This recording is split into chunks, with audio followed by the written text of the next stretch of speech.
হয়েছে এবং ওনারা বলেছে যে আমার বিরুদ্ধে ওয়ারেন্ট ইস্যু করা হয়েছে, যদিও তারা আমাকে ওয়ারেন্ট ইস্যু করে দেখাতে পারে নাই।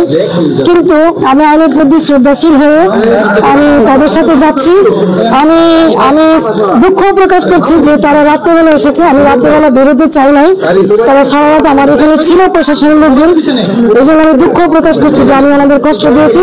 নারায়ণগঞ্জ শহরে 21 বছর আপনাদেরকে আমি সেবা দিয়েছি, কোনোদিন কেউ বলতে পারবেন না যে আমি কখনো প্রতি এসে পরায়ণ হয়ে অন্য কোনো দলের প্রতি আঘাত করেছি অথবা কাউকে আমি কোনো ধরনের বৈষম্য আচরণ করেছি।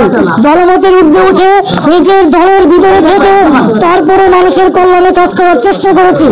বৃহৎ সত্য, মতভেদের সত্য, এই শহরের নারায়ণগঞ্জবাসীর জন্য এমন কোনো জায়গা নেই যেখানে প্রতিবাদ করে নাই। তো কি হত্যা সহ সকল হত্যাকাণ্ডে যখন নারায়ণগঞ্জবাসী একদম চুপ ছিল, কেউ কোনো কথা বলে নাই, তখন আইবি আওয়াজ তুলেছে, এই শহরের মানুষকে কথা বলা শিখিয়েছে, অন্যায়ের বিরুদ্ধে প্রতিবাদ করা শিখিয়েছে। আজকে সেই আইবিকে কিসের জুলুমে, কিসের কারণে, কি কারণে গ্রেপ্তার করা হচ্ছে আমি ঠিক জানি না।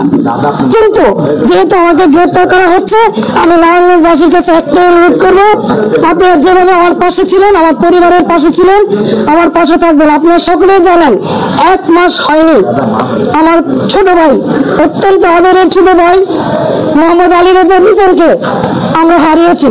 আমি কি কোনো জুলুমবাজ? আমি কি হত্যা করেছি? আমি কি চাঁদাবাজি করেছি?